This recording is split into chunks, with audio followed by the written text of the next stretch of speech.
Hello everyone.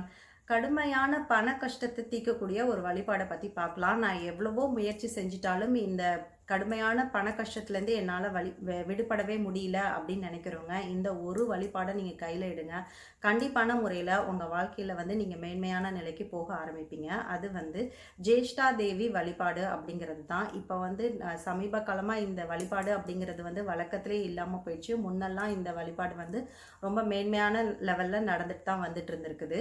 இப்போ இந்த ஜேஷ்டா தேவி அப்படிங்கிறவங்க எல்லா கோயில்லையும் இப்ப இருக்க மாட்டாங்க. பழமையான ஏதாவது 1, 2 சிவாலயங்கள்ல தான் இவங்க காணப்படுறாங்க. அந்த மாதிரி ஆலயங்கள பார்த்து நீங்க அந்த கோயிலுக்கு போயிட்டு இந்த ஜேஷ்டா தேவி வழிபாட நீங்க கடைபிடிச்சிட்டு வர வர இந்த மாதிரி விஷயங்கள்ல இருந்தெல்லாம் நீங்க வெளிவந்துக்க முடியும்.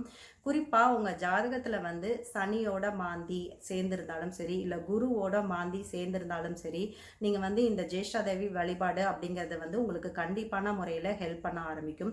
இந்த மாதிரி மாந்தியோட சனி குரு சேர்ந்திருக்கிறவங்க இந்த ஜேஷ்டா தேவிக்கு வெந்நீர்ல அபிஷேகம் செஞ்சு செவ்வாழை பழம் படைச்சு மிளகு சாதம் நெய்வேத்தியம் பண்ணிட்டு வந்தீங்க அப்படின்னா உங்களுக்கு இந்த ஜேஷ்டா தேவி அப்படிங்கிறவங்க திரண்ட செல்வத்தை கொடுக்கக்கூடிய அம்சம் நிறைஞ்சவங்களா இருக்காங்க. உங்களோட வறுமையில கோர பிடியில சிக்கி இருந்தாலும் சரி, அதுல இருந்து ஒரு நிமிஷம் ஆகாது இவங்களுக்கு அவங்கள வெளியே எடுக்கிறதுக்கு. அந்த அளவுக்கு ரொம்ப பவர்ஃபுல்லான டெய்டி இவங்க.